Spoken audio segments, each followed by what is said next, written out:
Hello my dear student, welcome back to debit credit classes. और यह है class 11th micro economics का chapter 5 production function. जी हाँ, हमने दो चैप्टर स्टैटिस्टिक्स के कर लिए हैं, ऑर्गेनाइजेशन ऑफ डेटा और प्रेजेंटेशन ऑफ डेटा।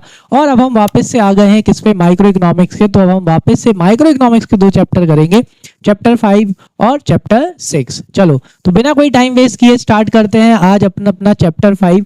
और अगर आप चैनल पे नए हो, अभी तक लाइक नहीं किया, सब्सक्राइब नहीं किया और बेल आइकन को प्रेस नहीं किया तो पहले वो कर दो। आ जाओ। तो चैप्टर 5 हम किसके बारे में पढ़ने वाले हैं भाई? प्रोडक्शन के बारे में। तो प्रोडक्शन होता क्या है बेटा? प्रोडक्शन मतलब एक तरह से वैल्यू एडिशन होता है। ठीक है, जिस भी चीज में आप क्या कर देते हो, वैल्यू एडिशन कर देते हो, वो क्या होता है? प्रोडक्शन होता है। जैसे लकड़ी को बेंच में कन्वर्ट कर देना, बेड में या डोर में कन्वर्ट कर देना, ये क्या है? प्रोडक्शन है।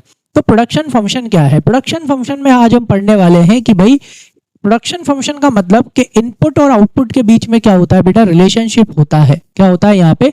टेक्निकल रिलेशनशिप होता है। किसके बीच में? इनपुट और आउटपुट के बीच में। इनपुट क्या होता है? जैसे जो जो आपने लगाया प्रोड्यूस करने के लिए। ठीक है, प्रोड्यूस करने के लिए अपन क्या लगाते हैं? फैक्टर्स ऑफ प्रोडक्शन लगाते हैं और कुछ नॉन फैक्टर इनपुट्स भी लगाते हैं, जैसे कि रॉ मटेरियल। ठीक है, अब ये इनपुट हुआ, ये आपने अपनी फैक्ट्री में लगाया, इसका क्या निकल के आता है? आउटपुट निकल के आता है। तो इन दोनों के बीच में क्या है बेटा? रिलेशनशिप है। ये चीज आपको भी पता है। जितना ज्यादा आप इनपुट लगाओगे उतना ज्यादा क्या निकलेगा? आउटपुट निकलेगा। तो प्रोडक्शन फंक्शन यही बताता है कि अगर आप इतना इनपुट लगाओगे अपनी फैक्ट्री में या अपने मैन्युफैक्चरिंग प्लांट में, अगर आप इतना सब कुछ लगाओगे, आप इतना सारा इनपुट लगाओगे, तो आउटपुट कितना निकल के आएगा। ठीक है, और प्रोडक्शन फंक्शन ये भी बताता है कि अगर आपको इतनी प्रोडक्शन चाहिए, आपको 1000 यूनिट्स प्रोडक्शन चाहिए, 10,000 यूनिट प्रोडक्शन चाहिए, तो उतनी प्रोडक्शन के लिए आपको कितना इनपुट लगाना पड़ेगा, यानी कितने फैक्टर्स ऑफ प्रोडक्शन और नॉन फैक्टर्स ऑफ प्रोडक्शन आपको लगाने पड़ेंगे, जिससे कि आप उतना उतना आउटपुट आप क्या कर सको? प्रोड्यूस कर सको। चलो तो स्टार्ट करते हैं इसी के साथ अपना chapter 5, that is production function. आ जाओ। तो क्या दे रखा है इसमें? प्रोडक्शन फंक्शन क्या है बेटा? देखो, तो production function is A expression of the technological relation between the physical inputs and the outputs of A goods. यानी प्रोडक्शन फंक्शन क्या बताता है? प्रोडक्शन फंक्शन ये टेक्नोलॉजिकल रिलेशनशिप बताता है किसके बीच में? इनपुट, फिजिकल इनपुट्स के बीच में और आउटपुट ऑफ गुड्स के बीच में। देखो, अगर आपको कुछ भी प्रोड्यूस करना है, क्या करना है? अगर आपको कुछ भी प्रोड्यूस करना है तो आप क्या करोगे बेटा? फैक्टर्स ऑफ प्रोडक्शन लगाओगे। ठीक है, या एक सिंपल सा अगर एग्जांपल लें जैसे कि यहाँ पर मैंने एग्जाम्पल डाल रखा है कि जैसे कि कोई एक कौन है, मैन्युफैक्चरिंग फर्म है, उसे क्या बनाना है? अगर चेयर बनाना है, तो अगर उसे चेयर बनाना है तो वो क्या लगाएगा बेटा? लेबर लगाएगा, साथ में कैपिटल लगाएगा। कैपिटल मतलब साथ में मशीन, रॉ मटेरियल, वो सब लगाएगा। ठीक है, तो यहाँ पे प्रोडक्शन फंक्शन इन दोनों के बीच की क्या बताता है? रिलेशनशिप बताता है। चेयर क्या है? आउटपुट। ठीक है, उसमें जो लेबर लगाया गया है, पहले तो आप समझ लोगे फैक्टर्स ऑफ प्रोडक्शन क्या होते हैं। क्या? Factors of production. ठीक है, ये 12th में भी आपकी बड़ी मदद करेंगे। फैक्टर्स ऑफ प्रोडक्शन होते हैं लैंड, लेबर, कैपिटल और एंटरप्रेन्योर। ठीक है, ये चार चीजें होती हैं क्या? फैक्टर्स ऑफ प्रोडक्शन, यानी जिनके वजह से क्या होती है? प्रोडक्शन होती है। ठीक है, these are inputs of factors of production. Factors of production क्या होते हैं? इनपुट होते हैं। देखा जाए तो आप जब ये सब चीजें लगाओगे तभी जाके आप क्या कर पाओगे? प्रोडक्शन कर पाओगे। ठीक है, जैसे आपको एक चेयर बनानी है, तो चेयर बनाने के लिए आपको लेबर चाहिए, आपको लैंड चाहिए, मतलब एक तरह से आपको जगह चाहिए। ठीक है, आपको कैपिटल चाहिए, मतलब आपको पैसा चाहिए, आपको मशीनें लगाने के लिए, क्योंकि चेयर बनानी है तो उसमें मशीन का भी इस्तेमाल होगा, कटिंग वटिंग सब करने के लिए। ठीक है, तो प्रोडक्शन फंक्शन क्या है? प्रोडक्शन फंक्शन एक टेक्नोलॉजिकल रिलेशनशिप है जो ये बता देता है कि भाई अगर आप इतना इनपुट लगाओगे, यानी अगर आप इतना लकड़ी लगाओगे, अगर आप इतना लेबर लगाओगे, अगर आप इतना पावर लगाओगे, तो आपका कितना आउटपुट निकल के आएगा, मतलब आप कितनी चेयर्स बना पाओगे। ठीक है, पहली चीज। दूसरी चीज और क्या बता देता है factors of production function? Production function आपको ये भी बता देता है कि अगर आपको 1000 चेयर्स बनानी है, आउटपुट, ठीक है, अगर आपको कितनी चेयर्स बनानी है? अगर आपको 1000 चेयर्स बनानी है तो आपको मिनिमम कितना इनपुट लगाना पड़ेगा, यानी कितना लेबर लगाना पड़ेगा, कितना कैपिटल लगाना पड़ेगा, कितना रॉ मटेरियल लगाना पड़ेगा, तब जाके आपकी 1000 चेयर्स यानी 1000 चेयर आउटपुट निकल के आएगा। ये होता है आपका कौन सा फंक्शन? Production function. आया समझ में? क्लियर? तो एग्जांपल दे रखा है कि सपोज एक फर्म है जो मैन्युफैक्चर करता है chair with the help of 2 inputs. उसने 2 इनपुट लगा रखे हैं, लेबर लगा रखा है और क्या लगा रखा है बेटा? अपना कैपिटल लगा रखा है। Then production function can be written as. तो अपन प्रोडक्शन फंक्शन कैसे लिख सकते हैं कि भाई chairs is equals to F function, L यानी क्या हो गया यहाँ पे आपका लेबर हो गया, और यहाँ पे के मतलब क्या हो गया आपका कैपिटल हो गया। ठीक है, तो ये इंपॉर्टेंट पॉइंट्स कुछ मैंने डाले हैं यहाँ पे बेटा प्रोडक्शन फंक्शन के। सबसे पहला क्या है, production function shows, production function ये शो करता है मैक्सिमम पॉसिबल आउटपुट। ठीक है, maximum possible output that can be obtained from A given set of input. यानी आपके पास जो इनपुट है, यानी आपके पास जो लेबर है, आपके पास जो कैपिटल है, आपके पास में जो मशीन है, इनको लगा के आप मैक्सिमम कितना आउटपुट, यानी आप मैक्सिमम कितनी चेयर्स प्रोड्यूस कर सकते हो, एक तो ये बता देता है, और इसका रिवर्स भी बता देता है कि भाई अगर आपको मिनिमम, ठीक है, और the minimum inputs required to produce a specific level of output. जैसे कि मैंने एग्जांपल में बोला था कि अगर आपको 1000 चेयर्स प्रोड्यूस करना है, कितनी चेयर्स प्रोड्यूस करना है, अगर 1000 चेयर प्रोड्यूस करना है तो उस 1000 चेयर्स को प्रोड्यूस करने के लिए आपको कितना इनपुट लगाना पड़ेगा, मिनिमम, मिनिमम कितना लेबर लगाना पड़ेगा, मिनिमम कितना रॉ मटेरियल लगाना पड़ेगा, मिनिमम कितना कैपिटल लगाना पड़ेगा, ताकि आप 1000 चेयर्स मैन्युफैक्चर कर पाओ, बना पाओ। ये बता देता है आपका क्या, प्रोडक्शन फंक्शन। आ गया समझ में? चलो सेकंड पॉइंट देख लो। सेकंड पॉइंट में क्या लिखा है, a production function is a technical relationship that shows how different inputs are combined to produce a certain amount of output. ठीक है, अलग अलग तरह के इनपुट होते हैं, आप यहीं पे देख रहे हो। एक हो गया लेबर, वो अलग तरह का इनपुट है, एक हो गया रॉ मटेरियल, वो अलग तरह का इनपुट है, एक हो गया मशीन, वो क्या है, अलग तरह का इनपुट है। देखो अपन अकाउंट्स में पढ़ा है अपन ने, आप एक चीज समझो, मशीन क्या है बेटा, मशीन फिक्स्ड इनपुट है। रॉ मटेरियल क्या है, रॉ मटेरियल फिक्स्ड इनपुट नहीं है, वो एक करंट इनपुट है, वो बार बार क्या होता रहता है, चेंज होता रहता है। तो अपन को क्या करना पड़ता है, इन कुछ फिक्स्ड इनपुट्स के साथ में कुछ वेरिएबल इनपुट्स का क्या लगाना पड़ता है, कॉम्बिनेशन लगाना पड़ता है। तो ये प्रोडक्शन फंक्शन आपको यही बता देता है। प्रोडक्शन फंक्शन क्या है, एक टेक्निकल रिलेशनशिप है जो ये शो करता है कि हाउ डिफरेंट इनपुट्स, यानी जो आप अलग अलग तरह के इनपुट्स को क्या करते हो, साथ में कंबाइन करते हो, साथ में लाते हो, क्या प्रोड्यूस करने के लिए, सर्टेन अमाउंट ऑफ आउटपुट, उनके बीच की ये क्या बताता है, रिलेशनशिप बताता है। ठीक है, third, technological dependence. A production function is always based on A specific level of technology. If technology improves, more output can B produce with the same amount of inputs. Yes, production किसके ऊपर टिकी हुई है बेटा, production टिकी हुई है technology के ऊपर। हाँ देखो, अगर टेक्नोलॉजी इंप्रूव होगी तो आप जितने इनपुट आज लगा रहे हो, ठीक है, और अगर टेक्नोलॉजी क्या हो रही है, इंप्रूव हो रही है, तो उतने ही इनपुट से ज्यादा प्रोडक्शन होगी। यानी आज जो आप लेबर लगा रहे हो, आज जो आप कैपिटल लगा रहे हो, आज जो आप मशीन लगा रहे हो, वो अगर अच्छी टेक्नोलॉजी की है तो आज आप जितना पैसा लगा रहे हो उस पैसे से आउटपुट कैसा होगा, ज्यादा होगा। लेकिन वहीं पे अगर टेक्नोलॉजी क्या हो जाए बेटा, यस, अगर टेक्नोलॉजी कमजोर हो जाए, टेक्नोलॉजी अगर आपकी डेप्रिशिएट हो जाए, तो उससे क्या होगा, या डिग्रेड हो जाए, तो उससे क्या होगा, आप जो अभी इनपुट लगा रहे हो, आज जो अभी लेबर लगा रहे हो, कैपिटल लगा रहे हो, उससे जो प्रोडक्शन होगी वो कैसी होगी, कम होगी। इसलिए ये पॉइंट है यहाँ पे कि भाई टेक्नोलॉजी डिपेंडेंस होता है किसमें, प्रोडक्शन फंक्शन में। Is that clear? Based on specific level of technology, अगर टेक्नोलॉजी इंप्रूव होगी तो वही गिवन आउटपुट से आप ज्यादा अच्छा प्रोडक्शन कर सकते हो। Technical efficiency, it includes only methods that are technically efficient because a rational producer will never choose an inefficient method of production। समझ में आ गया कि नहीं? क्लियर है? प्रोडक्शन फंक्शन में बेटा क्या होती है, टेक्निकल एफिशिएंसी होती है, क्योंकि as a manufacturer, as a producer सोचो, एज ए प्रोड्यूसर आप हमेशा वही मेथड इस्तेमाल करोगे कि जिससे आपकी क्या हो, यस, बढ़िया प्रोडक्शन हो, आप ज्यादा से मतलब कम से कम रिसोर्सेज में, कम से कम इनपुट में आप क्या कर सको, ज्यादा से ज्यादा प्रोडक्शन कर सको। क्योंकि कोई भी एक अच्छा प्रोड्यूसर, कोई भी एक रैशनल प्रोड्यूसर क्या बोलते हैं, उस तरह की टेक्नोलॉजी का चूज नहीं करेगा जिससे उसकी प्रोडक्शन कैसी हो बेटा, कम हो, है कि नहीं? ठीक है, चलो आ जाओ आगे अच्छे से समझ में। नेक्स्ट पॉइंट पे चलते हैं। तो short run and long run, भाई यहाँ पे दो रन होते हैं किसके, प्रोडक्शन के। एक होता है शॉर्ट रन, एक होता है लॉन्ग रन। अच्छा, शॉर्ट रन मतलब छोटी दौड़, है कि नहीं? देखो अब शॉर्ट रन कैसे समझाऊं मैं आपको। शॉर्ट रन आप ऐसे समझो कि भाई आपके पास क्या है, टाइम कम है और आपको अपनी प्रोडक्शन को क्या करना है, बढ़ाना है। ठीक है, एक होता है शॉर्ट रन प्रोडक्शन फंक्शन, एक होता है लॉन्ग रन प्रोडक्शन फंक्शन। तो जो शॉर्ट रन प्रोडक्शन फंक्शन होता है, शॉर्ट रन प्रोडक्शन फंक्शन में जो आपके फैक्टर्स और प्रोडक्शन रहते हैं, यहाँ पे वो दो तरह के हो जाते हैं। एक होते हैं फिक्स्ड फैक्टर्स, ठीक है, एक होते हैं आपके, या बोलूं फिक्स्ड वेरिएबल्स, सॉरी, एक होते हैं आपके, हाँ, फिक्स्ड फैक्टर्स बोलते हैं। फिक्स्ड फैक्टर्स ऑफ प्रोडक्शन होते हैं कुछ आपके, और शॉर्ट रन में कुछ होते हैं आपके वेरिएबल फैक्टर्स। कौन से फैक्टर्स? Variable factors. ठीक है, फिक्स्ड फैक्टर्स और प्रोडक्शन यानी जैसे कि मैंने आपको बताया लैंड हो गया, बिल्डिंग हो गया, प्लांट हो गया, मशीनरी हो गया, ये आपके फिक्स्ड फैक्टर्स और प्रोडक्शन होते हैं। वेरिएबल फैक्टर्स ऑफ प्रोडक्शन जैसे कि लेबर हो गया, रॉ मटेरियल हो गया, ये क्या है, ये आपके वेरिएबल फैक्टर्स ऑफ प्रोडक्शन है। तो शॉर्ट रन में जो आपके फैक्टर्स ऑफ प्रोडक्शन होते हैं वो दो में क्यों डिवाइड हो जाते हैं, उसके पीछे का रीजन होता है बड़ा शॉर्ट रन मतलब आपके पास टाइम कैसा है, कम है।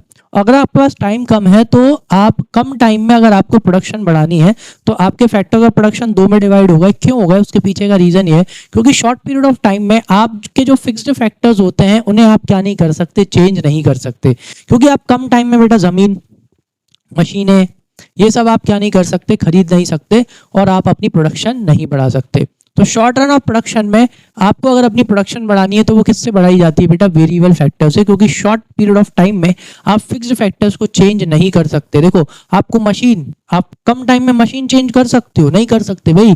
मशीन के लिए क्या चाहिए, कैपिटल ज़्यादा चाहिए, पैसा ज़्यादा चाहिए, उस पैसे को अरेंज करना पड़ता है, फिर मशीन लेके आना पड़ता है, उसे सेटअप कराया जाता है।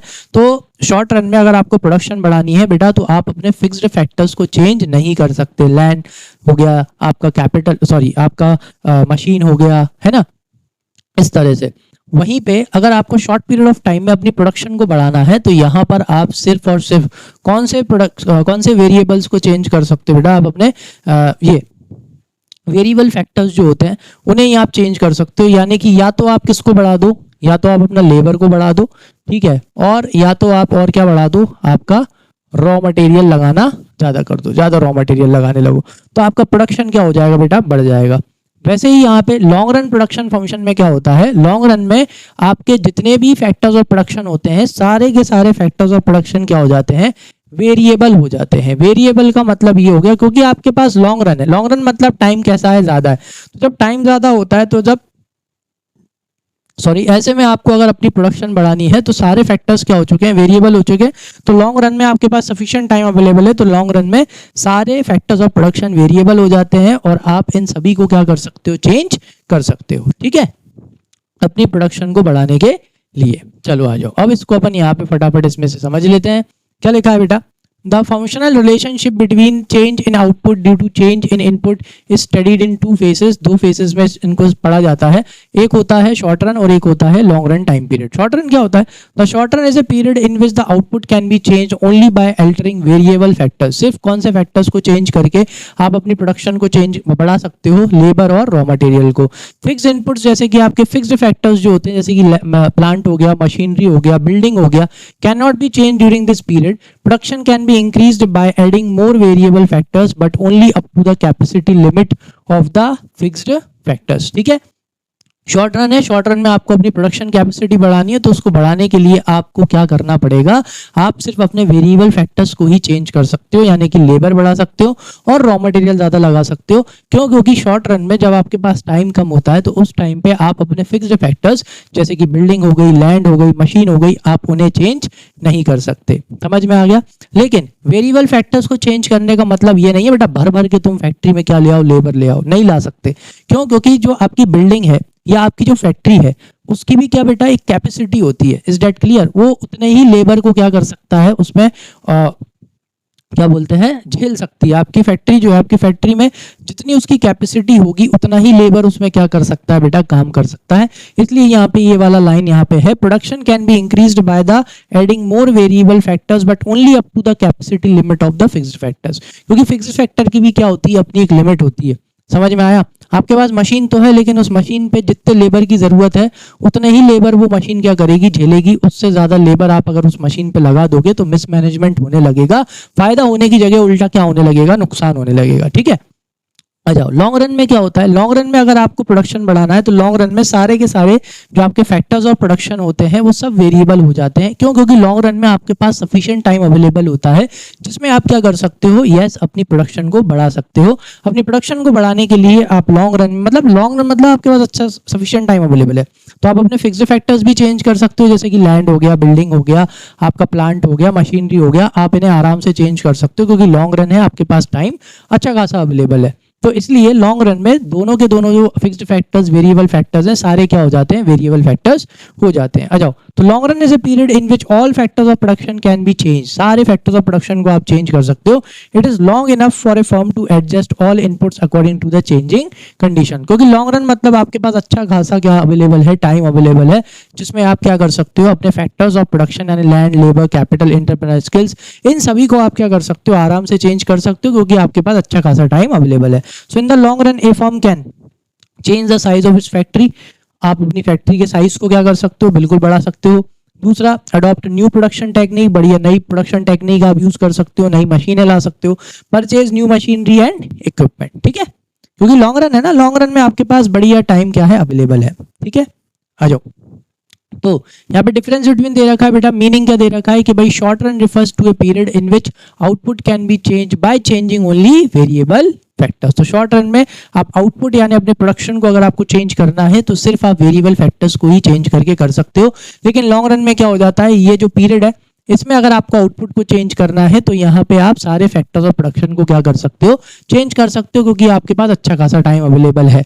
देन क्लासिफिकेशन, फैक्टर्स यहाँ पे दो तरह से क्लासिफाइड हैं, एक होते हैं आपके वेरिएबल फैक्टर्स और एक होते हैं आपके fixed factors in the short run. लेकिन लॉन्ग रन में सारे के सारे फैक्टर्स क्या हो जाते हैं, वेरिएबल हो जाते हैं, क्योंकि इतना टाइम अवेलेबल है कि आप सारे फैक्टर्स ऑफ प्रोडक्शन को क्या कर सकते हो, चेंज कर सकते हो। प्राइस डिटर्मिनेशन, बेटा यहाँ पे डिमांड बहुत इंपॉर्टेंट रोल प्ले करता है क्या डिटरमाइन करने में। आ जाओ, demand plays a more active role, यहाँ पे डिमांड ज्यादा एक्टिव रोल प्ले करता है, क्योंकि supply can not be increased immediately with rise in the demand. तो यहाँ पे डिमांड ज्यादा इंपॉर्टेंट रोल प्ले करती है क्या फिक्स करने में, प्राइस फिक्स करने में, क्यों, क्योंकि यहाँ पे सप्लाई को एकदम से क्या नहीं करा जा सकता, बढ़ाया नहीं जा सकता। लेकिन यहाँ पे दोनों डिमांड और सप्लाई दोनों इक्वल रोल प्ले करती हैं, ठीक है। Since supply can be increase along with the demand, क्योंकि सप्लाई को क्या करा जा सकता है, डिमांड के साथ क्या करा जा सकता है, बढ़ाया जा सकता है। इसलिए यहाँ पे प्राइस को डिटरमाइन करते टाइम डिमांड और सप्लाई दोनों ही बड़ा ही इंपॉर्टेंट रोल प्ले करते हैं। चलो नेक्स्ट स्लाइड पे चलते हैं।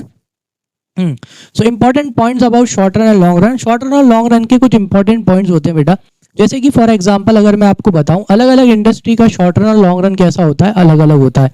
जैसे अगर एक आयरन एंड स्टील इंडस्ट्री की बात करें तो उनका 10 साल का टाइम क्या होता है, शॉर्ट रन होता है। और वहीं पे अगर मैं एक फार्मर की बात करूं तो उनका बस 1 साल ही क्या हो जाता है बेटा, लॉन्ग रन हो जाता है, ठीक है। आ जाओ, so the distinction between short run and long run does not refers to a calendar period and is based on the fixed time span. इसका कोई फिक्स्ड टाइम स्पेन नहीं है, अलग अलग इंडस्ट्री का शॉर्ट रन और लॉन्ग रन कैसा होता है, अलग अलग होता है। जैसे फॉर एग्जांपल सिनेमा, मूवी की अगर मैं बात करूं तो मूवी का 1 महीना लॉन्ग रन हो जाता है, समझ में आई बात। अगर एक मूवी कितने टाइम चल जाए, 1 महीना 2 महीना चल जाए तो उसके लिए लॉन्ग रन है, और उसका वो 1 हफ्ता वाला टाइम क्या होता है, शॉर्ट रन हो गया। समझ में आ गई बात की नहीं है। आ जाओ, so the period is rather a functional concept which depends on production conditions. It varies from firm to firm and industry to industry, ठीक है। तो यहाँ पे जो ये शॉर्ट रन और लॉन्ग रन वाला जो टाइम है ना, ये कैसे वो करता है बेटा, इंडस्ट्री टू इंडस्ट्री ये क्या होता है, अलग अलग होता है, ठीक है। अलग अलग इंडस्ट्री का अलग अलग शॉर्ट रन होता है, अलग अलग लॉन्ग रन होता है। जैसे कि मैंने आपको किसका बताया, फार्मर का और आयरन एंड स्टील इंडस्ट्री का। तो आयरन एंड स्टील इंडस्ट्री में 10 साल ही क्या है, शॉर्ट रन है, और वहीं पे फार्मर के लिए 1 साल ही क्या है, लॉन्ग रन है, ठीक है। क्योंकि आराम से वो 1 साल के अंदर अंदर फार्मर क्या कर सकते हैं, अपने फिक्स्ड फैक्टर्स ऑफ प्रोडक्शन को चेंज कर सकते हैं, ठीक है। आ जाओ, variable factors and fixed factors. ये रहे भाई, वेरिएबल फैक्टर्स क्या होते हैं, वेरिएबल फैक्टर्स वो फैक्टर्स होते हैं विच can be change in short run, ठीक है, जिन्हें आप शॉर्ट रन में क्या कर सकते हो, चेंज कर सकते हो। तो variable factors refers to those factors which can be change in the short run. For example raw material हो गया, कैजुअल लेबर हो गया, पावर हो गया, फ्यूल हो गया, एक्सेट्रा, ठीक है। चलो एक और चीज बता देता हूँ, फैक्टर्स चलो उसको बाद में देखेंगे, अभी तो यही समझ लो कि वेरिएबल फैक्टर्स क्या होते हैं। वेरिएबल फैक्टर्स वो फैक्टर्स होते हैं जिनको आप क्या कर सकते हो, शॉर्ट रन में चेंज कर सकते हो। जैसे कि रॉ मटेरियल है ना, ज्यादा लगा दो, लेबर ज्यादा लगा दो, पावर ज्यादा लगा दो, फ्यूल ज्यादा लगा दो। लेकिन फिक्स फैक्टर्स वो फैक्टर्स होते हैं जिन्हें आप शॉर्ट रन में क्या नहीं कर सकते, चेंज नहीं कर सकते। So fixed factors refers to those factors which can not be changed in the short run. क्यों, क्योंकि बेटा आपको plant and machinery, building, land, इन्हें क्या नहीं करा जा सकता बेटा, शॉर्ट रन में इनका अरेंजमेंट नहीं किया जा सकता। बहुत कम चांसेस होते हैं कि इन्हें आप शॉर्ट रन में क्या कर लो, अरेंज कर लो। समझ में आया। इनको अरेंज करने में कैसा लगता है, टाइम ज्यादा लगता है। That is why in a short period of time, मतलब शॉर्ट रन में क्या नहीं किया जा सकता, यस आप इनको चेंज नहीं कर सकते। एक फार्मर के पॉइंट ऑफ व्यू से सोचो भाई, फार्मर के पॉइंट ऑफ व्यू से अगर आप सोचोगे तो उसको बेटा टाइम कैसा चाहिए, ज़्यादा चाहिए, ताकि वो क्या कर सके, मशीन खरीद सके, बिल्डिंग बना सके, या एक तरह से और ज़मीन खरीद सके। समझ में आया? तो इसलिए इनको आप शॉर्ट रन में क्या नहीं कर सकते बेटा, चेंज नहीं कर सकते। तो याद रखना, फिक्स्ड फैक्टर्स वो फैक्टर्स होते हैं जिन्हें शॉर्ट रन में चेंज नहीं किया जा सकता। लो, तो यहाँ पे उसका डिफरेंस बिटवीन भी लिख दिया। मीनिंग वही बेटा, factors can B changed in the short run. तो फैक्टर्स, वेरिएबल फैक्टर्स क्या होते हैं जिन्हें आप शॉर्ट रन में क्या कर सकते हो, चेंज कर सकते हो। They very directly with the level of output. Yes, इसी की ही बात करने वाला था मैं आपसे कि जो आपके वेरिएबल फैक्टर्स ऑफ प्रोडक्शन होते हैं ये किसके साथ चेंज होते हैं। Yes, this very with the level of output. यानी कि अगर आप क्या करोगे, वेरिएबल फैक्टर्स ज्यादा लगाते जाओगे तो ऑब्वियस सी बात है आपका आउटपुट भी क्या होता जाएगा, बढ़ता जाएगा। समझ में आ गया? अगर आप क्या करोगे, वेरिएबल फैक्टर्स कैसे लगाओगे, कम लगाओगे, तो आपका आउटपुट भी क्या होता जाएगा, कम होता जाएगा। मतलब कि वेरिएबल फैक्टर्स क्या होते हैं, चेंज होते हैं किसके साथ में, आउटपुट के साथ में। जितना ज्यादा आप वेरिएबल फैक्टर्स लगाओगे उतना ज्यादा आउटपुट क्या होता जाएगा, बढ़ता जाएगा। जितना कम आप वेरिएबल फैक्टर्स लगाओगे उतना कम आपका आउटपुट यानी प्रोडक्शन क्या होता जाएगा, कम होता जाएगा। सिंपल सी बात है। लेबर, जितना ज्यादा लेबर लगाते जाओगे उतना ज्यादा प्रोडक्शन क्या होता जाएगा, बढ़ता जाएगा। जितना कम करते जाओगे प्रोडक्शन भी क्या होता जाएगा, कम होता जाएगा। लेकिन फिक्स्ड फैक्टर्स के साथ में ऐसा नहीं होता। Fixed factors can not B change in the short run, ये आपको बताइए। They do not very directly with the level of output. Fixed factors क्या नहीं होते, लेवल ऑफ आउटपुट से वेरी नहीं करते। मशीन है, आप चाहे 10,000 यूनिट बनाओ चाहे 5,000 यूनिट बनाओ, मशीन जितनी है वो उतनी की उतनी ही रहेगी, ना वो बढ़ेगी ना वो घटेगी। जमीन, आप चाहे कितनी प्रोडक्शन कर लो, जमीन उतनी ही रहेगी, ना वो बढ़ेगी ना वो घटेगी। तो fixed factors do not very with the level of output. Fixed factors जैसे हैं वो फिक्स्ड के फिक्स ही रहते हैं, वो आपके आउटपुट के साथ क्या नहीं होते बेटा, चेंज नहीं होते।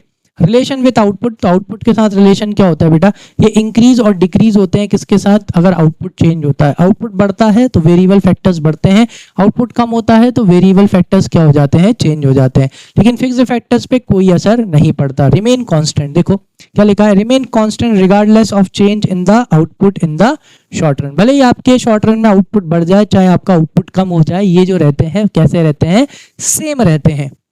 एग्जाम्पल आपने देख लिया है, रॉ मटेरियल हो गया, कैजुअल लेबर हो गया, पावर फ्यूल हो गया, और यहाँ पे ये building, plant, machinery, permanent staff etcetera. ठीक है, आगे समझ में?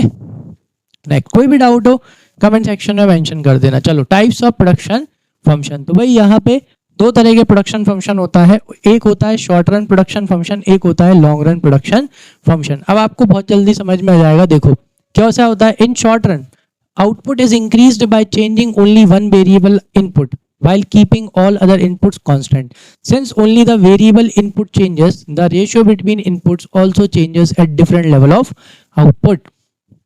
मतलब कि शॉर्ट रन प्रोडक्शन फंक्शन है बेटा, शॉर्ट रन प्रोडक्शन फंक्शन में अगर आपको क्या करना है, अपनी अगर प्रोडक्शन को बढ़ाना है तो आप सिर्फ और सिर्फ अपने कौन से फैक्टर्स को चेंज कर सकते हो, सिर्फ आप वेरिएबल फैक्टर्स को चेंज कर सकते हो। अभी हाल मैंने आपको रीजन बताया था, क्योंकि शॉर्ट रन में आप अपने फिक्स्ड फैक्टर्स यानी कि लैंड, बिल्डिंग, मशीनरी, इनको आप क्या नहीं कर पाओगे, चेंज नहीं कर पाओगे। क्योंकि शॉर्ट रन में आपको क्या करनी है, अपनी प्रोडक्शन बढ़ानी है, क्योंकि मार्केट में डिमांड है, आपके पास टाइम कम है, अब आपको क्या करनी है, अपनी प्रोडक्शन को बढ़ानी है। तो ऐसे टाइम पे आप फिक्स्ड फैक्टर्स का क्या नहीं कर पाओगे, अरेंजमेंट नहीं कर पाओगे, आप उनको नहीं ला पाओगे अपने फैक्ट्री में या अपने प्रोडक्शन करने के लिए। ठीक है, तो ऐसे टाइम पे अगर आपको अपनी प्रोडक्शन बढ़ानी है तो आपके पास सिर्फ एक ही चारा बचता है, एक ही ऑप्शन बचता है, वो होते हैं वेरिएबल फैक्टर्स ऑफ प्रोडक्शन यानी कि वेरिएबल इनपुट्स। तो वेरिएबल इनपुट्स में क्या होता है, या तो अब आप रॉ मटेरियल ज्यादा लगाओगे या तो आप लेबर ज्यादा लगाओगे। तो शॉर्ट रन प्रोडक्शन फंक्शन में प्रोडक्शन बढ़ाने के लिए सिर्फ और सिर्फ आप कौन से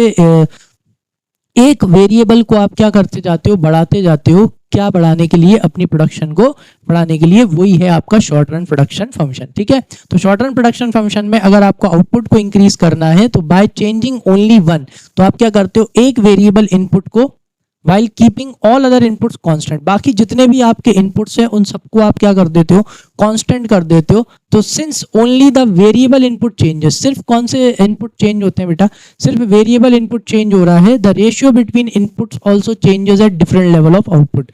तो अगर आपका इनपुट, वेरिएबल इनपुट क्या चेंज हो रहा है, चेंज हो रहा है, तो between inputs also changes at different level of output.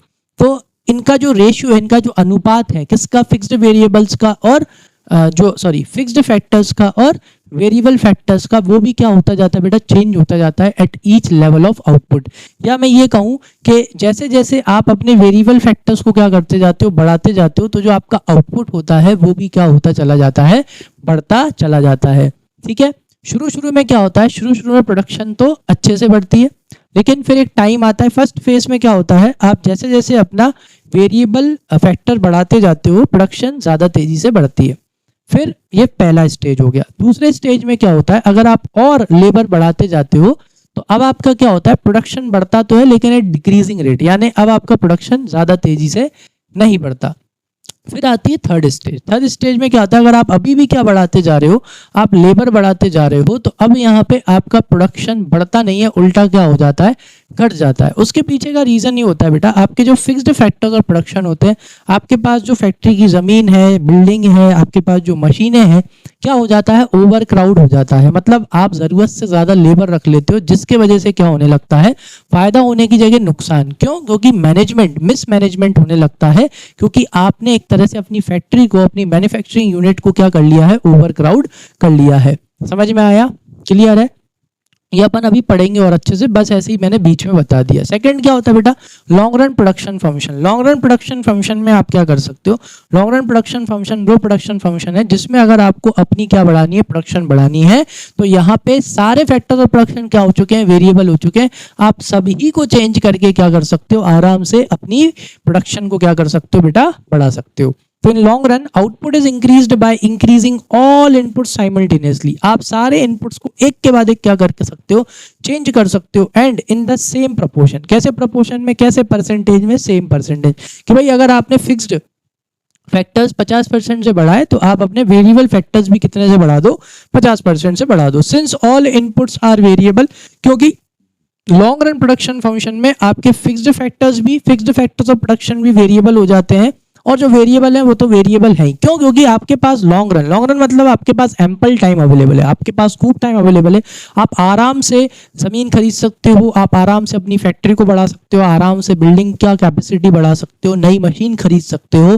ठीक है, इसलिए so the ratio between the different inputs remains the same at all the level of output. तो यहाँ पे क्या होता है, यहाँ पे जो आपके डिफरेंट इनपुट्स हैं, यानी फिक्स्ड इनपुट्स हैं और आपके जो वेरिएबल इनपुट्स हैं, इनके बीच का जो प्रपोर्शन होता है, इनके बीच का जो परसेंटेज होता है, वो भी कैसा होता है, वो सभी लेवलों पे कैसा होता है, सेम होता है। लेकिन यहाँ पे क्या हो रहा है, यहाँ पे आपके जो फिक्स्ड फैक्टर्स हैं बेटा, आप फिक्स्ड फैक्टर्स तो बढ़ा नहीं पा रहे हो क्योंकि शॉर्ट रन है। सिर्फ कौन से फैक्टर्स बढ़ा पा रहे हो, सिर्फ वेरिएबल फैक्टर्स बढ़ा पा रहे हो। इसलिए यहाँ पे हर लेवल ऑफ उस पे, हर लेवल पे क्या होता जाता है, हर लेवल ऑफ आउटपुट पे जो आपके इनपुट्स के बीच का जो प्रपोर्शन है, जो परसेंटेज है, वो क्या होता चला जाता है, चेंज होता चला जाता है। आ गई बात समझ में कि नहीं आई? क्लियर है? इसलिए इस वजह से क्या होता है भाई, आपके धीरे धीरे क्या होते जाते हैं बेटा, फिक्स्ड फैक्टर्स कम होते चले जाते हैं और वेरिएबल फैक्टर्स ज्यादा होते चले जाते हैं। ठीक है, जिसके वजह से आपके फिक्स्ड फैक्टर्स और प्रोडक्शन के ऊपर प्रेशर ज्यादा पड़ता है, जिसकी वजह से धीरे धीरे आपके फिक्स्ड फैक्टर्स ज्यादा प्रोडक्शन करने की जगह कम प्रोडक्शन करने लगते हैं। और थर्ड फेज में पहुंचते पहुंचते आप वेरिएबल फैक्टर बढ़ाते तो हो, लेकिन आपकी प्रोडक्शन नहीं बढ़ती, उल्टा आपकी प्रोडक्शन क्या हो जाती है, कम हो जाती है। ये अपन इसमें पढ़ेंगे, आ जाओ आगे आएगा वो। चलो तो अभी यहाँ पे देखते हैं, नेक्स्ट अपने को क्या दे रखा है बेटा, कॉन्सेप्ट ऑफ प्रोडक्ट। किस क्या पढ़ना है, कॉन्सेप्ट ऑफ प्रोडक्ट देख लेते हैं, आ जाओ। प्रोडक्ट, तो product refers to the total quantity of goods produced by a firm and industry in a given period of time. ठीक है, तो प्रोडक्ट क्या होता है, प्रोडक्ट का मतलब होता है बेटा, या आउटपुट का मतलब यहाँ पे क्या होता है, टोटल क्वांटिटी ऑफ गुड्स, यानी जो आपने टोटल क्वांटिटी, टोटल मात्रा में जो आपने क्या बनाए, गुड्स बनाए हैं बाय अ फर्म, फर्म ने बनाए हैं या किसी इंडस्ट्री ने बनाए इन a given period of time, एक साल के अंदर अंदर। ठीक है, वो आपका क्या हो जाता है बेटा, प्रोडक्शन हो जाता है। जैसे फॉर एग्जांपल कि अगर किसी इंडस्ट्री ने एक साल के अंदर अंदर 10,000 यूनिट बनाई है, तो वो उसका क्या हो गया बेटा, वो उसका प्रोडक्ट हो गया, या वो उसका क्या हो गया, आउटपुट हो गया। ठीक है, चलो आ जाओ। तो concept of product can be studied from 3 angles. 3 angle होते हैं, एक होता है टोटल प्रोडक्ट, एक होता है मार्जिनल प्रोडक्ट और एक होता है एवरेज प्रोडक्ट। तो टोटल प्रोडक्ट क्या है, वही the total quantity of goods produced bye a firm in a given period using a given amount of inputs. ठीक है, तो टोटल प्रोडक्ट क्या हो गया भाई, जो टोटल क्वांटिटी के क्या प्रोड्यूस करे गए हैं, गुड्स प्रोड्यूस करे गए हैं, किसके द्वारा बेटा, फर्म के द्वारा, इन a given period of time, एक साल के अंदर अंदर या एक गिवन पीरियड ऑफ टाइम के अंदर अंदर, using given amount of input. ठीक है, किसका इस्तेमाल करके? इनपुट्स का इस्तेमाल करके। तो वो आपका क्या होता है बेटा? टोटल प्रोडक्ट हो जाता है। जैसे एग्जांपल के तौर पे दे रखा है कि भाई 10 वर्कर्स प्रोड्यूस करा 60 kg ऑफ राइस, तो the total product is 60 kg। Is that clear? तो शॉर्ट रन में यहाँ पे क्या, total product can be increase by adding more variable factor that is labour, raw material. ठीक है, तो लॉन्ग रन में अगर आपको क्या करना है, टोटल प्रोडक्ट बढ़ाना है, तो यहाँ शॉर्ट रन में अगर आपको टोटल प्रोडक्ट को इंक्रीज कराना है, तो उसे इंक्रीज कराने का सिर्फ एक ही क्या है आपके पास में, वो जो कि है वेरिएबल फैक्टर्स को बढ़ाओगे तो ऑटोमेटिकली आपका टोटल प्रोडक्ट क्या हो जाएगा? बढ़ जाएगा। Long run total product can be increased by adding both fixed and variable factors. Long run में आप क्या कर सकते हो? टोटल प्रोडक्ट को बढ़ाने के लिए आप फिक्स्ड फैक्टर्स को भी बढ़ा सकते हो और वेरिएबल फैक्टर्स को भी बढ़ा सकते हो। क्यों? क्योंकि लॉन्ग रन में दोनों ही क्या हो जाते हैं? वेरिएबल फैक्टर्स हो जाते हैं। अदर नेम्स क्या होते हैं बेटा? टोटल फिजिकल प्रोडक्ट और टोटल रिटर्न या टोटल आउटपुट, ये इसके अलग नाम होते हैं, चाहो तो याद करके रख लेना, आपके मल्टीपल चॉइस क्वेश्चन में हो सकता है पूछ लें। चलो आ जाओ, अब क्या होता है? Average product. एवरेज प्रोडक्ट क्या होता है? आ जाओ। Average product refers to total output per unit of variable input. Average product का मतलब होता है refers to output per unit of variable input, यानी आपने जितना इनपुट लगाया है और आपने जो टोटल क्या की है? प्रोडक्शन की है, उसका पर यूनिट क्या? Per unit. ठीक है, जैसे एग्जांपल के तौर पे इफ टोटल प्रोडक्ट 60 kg, अगर आपने टोटल प्रोडक्ट कितना किया है? 60 kg किया है of rice produced by 10 labour. कितने लेबर ने प्रोड्यूस किया है? 10 लेबर ने प्रोड्यूस करा है। तो एक लेबर ने कितना प्रोड्यूस करा? 60 kg डिवाइडेड बाय 10, 0 से 0 गया, तो पर यूनिट यानी कि इनपुट पर यूनिट, आपने इनपुट कितना लगाया था? 10, तो एक इनपुट से कितना बन रहा है बेटा? 6 kg। तो variable input, then average product will be 10, 60 divide by 10 कितना आया? 6 kg। So AP is obtained by dividing total product by units of variable factor. Is that clear? आपका जो टोटल प्रोडक्ट आया है उस टोटल प्रोडक्ट को काय से डिवाइड कर दो? आपका इनपुट से डिवाइड कर दो, that is unit of variable factors. आपने कितनी यूनिट ऑफ वेरिएबल फैक्टर्स लगाए, तो उससे ये पता चल जाता है भैया पर यूनिट जो आपने इनपुट लगाया है उससे कितनी प्रोडक्शन हो रही है। जैसे कि यहाँ पे 10 लेबर मिलके 60 kg का क्या कर रहे हैं? प्रोडक्शन कर रहे हैं, तो आपन ने 10 से डिवाइड कर दिया क्योंकि वो क्या था? इनपुट था। तो क्या पता पड़ गया? पर यूनिट इनपुट, यानी कि एक लेबर लगाने पे अपन कितना प्रोडक्शन कर रहे हैं? 6 kg प्रोडक्शन कर रहे हैं। समझ में आ गया? So average product is equals to total product. Total product कितना था? 60, और यूनिट्स ऑफ वेरिएबल फैक्टर कितनी थी? 10। तो देखा जाए तो एक लेबर लगाने पे कितना प्रोडक्शन हो रहा है? 6 kg। ये क्या होता है? Average product. कौन सा प्रोडक्ट? Average product. समझ में आ गया? क्लियर है कि भाई एक इनपुट लगाने पे पर यूनिट इनपुट पे कितनी प्रोडक्शन हो रही है। मतलब अगर एक लेबर लगा रहे हैं तो 6 kg, 10 लेबर लगा रहे हैं तो 60 kg, 20 लेबर लगा रहे हैं तो कितना होगा? 120 kg। ठीक है, आ जाओ। तो ये हो गया आपका एवरेज प्रोडक्ट। तो याद रखना total product divide by unit of variable factor, यानी टोटल यूनिट अपन कितनी लगा रहे हैं? वेरिएबल फैक्टर्स की। चलो अब ये कौन सा है भाई? Marginal product. मार्जिनल का मतलब मैंने आपको पिछली क्लासेस में भी समझाया था, इकोनॉमिक्स में ध्यान रख लो, एक एडिशनल, ठीक है, एक एडिशनल यूनिट। तो मार्जिनल प्रोडक्ट का मतलब क्या हो गया कि जो आपने एक एडिशनल इनपुट लगाने से जो आपके टोटल प्रोडक्ट में जो चेंज आया है, ठीक है, उसे अपन क्या बोलते हैं? उसे अपन मार्जिनल प्रोडक्ट बोलते हैं। जैसे कि पहले आप इसको पढ़ के देख लो। मार्जिनल प्रोडक्ट रिफर्स टू, देखो marginal product refers to addition to total product. किस में एडिशन हो रहा है? टोटल प्रोडक्ट में एडिशन हो रहा है when one more unit of variable factor is employed. जब आपने एक और क्या लगाया, जैसे फॉर एग्जाम्पल के तौर पे मैं समझाता हूँ। जैसे कि मान के चलो कि वो वही वाला ले ले। हाँ चलो, ये यहाँ है तो सही, इधर आओ। अगर 10 लेबर है, कितने लेबर है? 10 लेबर है, कितने प्रोड्यूस कर रहे हैं? 60 kg। एक और लेबर लगा दिया, 11वां लेबर, यानी यहाँ पे क्या हो गया? 1 एडिशन हो गया कि नहीं? Additional, that is 1 more unit of variable factor. तो आपने एक और लेबर बढ़ा दिया, ठीक, कितने हो गए? 11 हो गए। और अब प्रोडक्शन कितनी हो रही है? 67 kg। यानी कि एक एडिशनल वेरिएबल इनपुट लगाने से जितनी आपकी टोटल प्रोडक्ट में क्या आया, चेंज आया, 67 माइनस 60, कितना चेंज आया बेटा, 7 kg। तो ये 7 kg आपका क्या हो गया, यस, ये 7 kg हो गया आपका मार्जिनल प्रोडक्ट। आया समझ में? तो मार्जिनल प्रोडक्ट क्या होता है, आपके टोटल प्रोडक्ट में जो चेंज आया है सिर्फ एक एडिशनल वेरिएबल इनपुट को बढ़ा के। जैसे पहले 10 लेबर था, अब आपने एक और लेबर लगा लिया तो 11वां लेबर। तो जब 10 लेबर थे तब 60 kg प्रोड्यूस हो रहा था, अब 11 लेबर है तो कितना प्रोड्यूस हो रहा है, 67 kg। तो वो एक लेबर का एडिशन करने की वजह से आपके टोटल प्रोडक्ट में जो चेंज आता है उसे अपन क्या बोलते हैं, मार्जिनल प्रोडक्ट बोलते हैं, जो कि कितना आया बेटा, यस 7 kg। तो यहाँ पे ये क्या हो गया, 7 kg हो गया। समझ में आया? आ जाओ। तो मार्जिनल प्रोडक्ट को और क्या बोला जाता है, मार्जिनल फिजिकल प्रोडक्ट भी बोला जाता है और मार्जिनल रिटर्न भी बोला जाता है। ठीक है, चलो। तो one more way to calculate अपना एमपी आप एक और तरह से निकाल सकते हो, that is change in total product. तो देखो टोटल प्रोडक्ट में कितने का चेंज आया, 7 का, ठीक है। और change in unit of variable factor, variable factor में कितने का चेंज आया, 1 का, 1 एडिशनल है ना।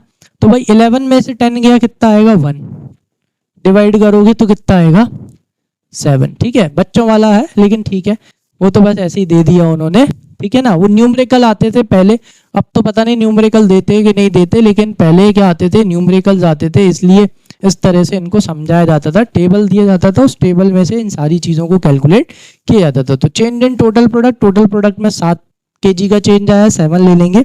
Change in unit of variable factor, तो 1 10 से कितना हो गया, 11, 1 का चेंज आया तो 7 डिवाइड बाय 1, तो कितना आएगा, 7 आएगा। तो आप इस तरह से भी क्या कर सकते हो, निकाल सकते हो। आया समझ में, क्लियर? चलो अब अपन पढ़ते हैं अपना नेक्स्ट टॉपिक, जो कि क्या है, returns to a factor that is law of variable proportion. क्या पढ़ने वाले हैं अपन, लॉ ऑफ वेरिएबल प्रोपोर्शन। तो लॉ ऑफ वेरिएबल प्रोपोर्शन क्या बताता है, सुनो। लॉ ऑफ वेरिएबल प्रोपोर्शन ये बताता है कि भाई आप काय में हो बेटा, एक तरह से शॉर्ट रन में हो, ठीक है। अब आपको क्या करनी है, आपको अपनी प्रोडक्शन को बढ़ानी है। अब आप अपने फिक्स्ड फैक्टर्स तो क्या नहीं कर सकते, बढ़ा नहीं सकते। तो अब आपको अगर अपनी प्रोडक्शन बढ़ानी है तो आप सिर्फ कौन से वेरिएबल फैक्टर, आप सिर्फ वेरिएबल फैक्टर्स को क्या कर सकते हो, बढ़ा सकते हो। तो लॉ ऑफ वेरिएबल प्रोपोर्शन ये बताता है कि जैसे जैसे आप अपने क्या बढ़ाते जाओगे बेटा, वेरिएबल फैक्टर्स बढ़ाते जाओगे, तो शुरू में तो क्या होगा, शुरू में आपकी प्रोडक्शन ज़्यादा तेज़ी से बढ़ेगी, ठीक है। शुरू में आपकी प्रोडक्शन कैसी बढ़ेगी, ज़्यादा तेज़ी से बढ़ेगी, जिसे बोलते हैं इंक्रीजिंग रेट ऑफ रिटर्न। मतलब कि जैसे कि आपने एक लेबर लगाया है ना, इसको अच्छे से समझना। जैसे कि आपने एक लेबर लगाया तो कितने की प्रोडक्शन होगी, उस एक के वजह से 10 की। जैसे ही आपने दूसरा लेबर लगाया तो कितने की प्रोडक्शन हुई, 12 यूनिट्स की। जैसे ही आपने तीसरा लगाया तो मान लो कितनी यूनिट्स की प्रोडक्शन हुई, 16 यूनिट्स की, ठीक है। अब होता क्या है, आपने ये एक लगाया, फिर ये 2 लगाए, अब आपके पास 3 लेबर हो गए, है ना। और यहाँ पे टोटल प्रोडक्शन कितनी हो गई थी, शुरू में तो 10 है, ये मार्जिनल प्रोडक्शन है, ठीक है। यहाँ पे हो गई टोटल प्रोडक्शन 22 और यहाँ पे टोटल प्रोडक्शन हो गई कितनी, 38। क्लियर है? तो यहाँ पे क्या हो रहा है, आप जैसे जैसे एक एडिशनल लेबर लगाते जा रहे हो, आपकी प्रोडक्शन कैसी बढ़ रही है, इंक्रीजिंग रेट ऑफ रिटर्न से। पहला लेबर लगाया 10 यूनिट, टोटल प्रोडक्शन 10। दूसरा लेबर लगाया, उसके आने से कितने का चेंज आया बेटा, 12 का प्रोडक्शन होने लगा, मतलब टोटल प्रोडक्शन कितनी हो गई, 22 यूनिट की। तीसरा लेबर लगाया, उसको लगाने की वजह से, वो तीसरा लेबर के आने की वजह से एक मतलब 16 का इंक्रीमेंट हुआ, यानी कि टोटल कितनी यूनिट बनाने लगा आप, 38। अब क्या होगा, अब इसके बाद में दूसरा फेज चालू हो जाता है। अगर आप और लेबर लगाते हो, क्या लेबर लगाते हो, अब आप और लेबर लगाते हो ना, तो आपकी प्रोडक्शन बढ़ती तो है लेकिन डिक्रीजिंग रेट से। कौन सी रेट से, डिक्रीजिंग। देखो यहाँ पे आपने थर्ड लेबर लगाया था तो टोटल प्रोडक्ट मतलब प्रोडक्ट कितने से बढ़ा था, 16 से, 16 से। अब आपने जैसे ही चौथा लेबर लगाया, बढ़ी 12 यूनिट। एक लेबर, एक एडिशनल लेबर को लगाने के वजह से आपकी प्रोडक्शन टोटल मतलब प्रोडक्ट कितने से बढ़ रहा है, 12 से। मतलब अब आप इसमें से 12 ऐड कर दो तो ये कितना हो गया, 50। बढ़ तो रहा है लेकिन कैसा बेटा, डिक्रीजिंग रेट से। देखो डिक्रीजिंग रेट हो गया कि नहीं। फिर एक और आपने लेबर लगाया, ठीक है, अब कितने से बढ़ा, सिर्फ 8 से। क्लियर है? देख रहे हो, ये डिक्रीजिंग रेट होती है, ये इंक्रीजिंग रेट थी। पहला लेबर लगाया 10 यूनिट बनी, दूसरा लेबर लगाया तो उस दूसरे के आने की वजह से 12 यूनिट बनी, यानी टोटल कितनी बनी, 10 और 12, 22 यूनिट। तो यहाँ पे इंक्रीजिंग रेट है, इंक्रीजिंग बढ़ रहा है 10, 12, 16, क्लियर। फिर दूसरा फेज चालू हो जाता है, अगर आप और लेबर लगाते हो तो बढ़ता तो है लेकिन कैसा बढ़ता है, घटते क्रम में, मतलब डिक्रीजिंग रेट ऑफ रिटर्न्स, ठीक है। फिर उसके बाद में क्या होता है, अगर आप और लेबर लगाते हो, कैसा, अगर आप और लेबर लगाते हो तो और क्या हो जाता है, फिर एक पॉइंट आता है 0 जहाँ पे कोई प्रोडक्शन नहीं बढ़ती। उसके बाद भी अगर आप और लेबर लगाते हो तो प्रोडक्शन बढ़ने की जगह नेगेटिव हो जाती है, मतलब कम हो जाती है। समझ में आया? उसके पीछे का रीज़न क्या होता है, अब वो समझो। आपके जो फिक्स्ड फैक्टर्स होते हैं, क्या होते हैं आपके जो फिक्स फैक्टर हैं, जैसे आपकी जो फैक्ट्री है, आपकी फैक्ट्री मतलब आपकी जो बिल्डिंग है वो फिक्स है बेटा, ठीक है। शॉर्ट रन में क्या आप उसे बढ़ा सकते हो, नहीं बढ़ा सकते। मशीन बढ़ा सकते हो, बिल्कुल नहीं बढ़ा सकते, है कि नहीं। आप सिर्फ किसे बढ़ा सकते हो, वेरिएबल फैक्टर को। तो आप क्या करते जाते हो, जैसे जैसे आप लेबर बढ़ाते जाते हो तो शुरू में तो प्रोडक्शन बढ़ती है, उसके पीछे का रीज़न ये होता है क्योंकि अभी लेबर कम है और लेबर क्या करता है, बढ़िया ऑप्टिमम यूटिलाइजेशन कर रहा है, किसका, रिसोर्सेज का, ठीक। फिर उसके बाद में क्या होता है, जैसे ही लेबर ज़्यादा होने लगता है तो जो आपके जो फिक्स्ड फैक्टर्स ऑफ प्रोडक्शन होते हैं ना, उनकी क्या है, उनकी एक बियरिंग कैपेसिटी है। उनकी क्या होती है, एक कैपेसिटी होती है। आप जिस कमरे में बैठ के पढ़ रहे हो उस कमरे की क्या है, एक कैपेसिटी है।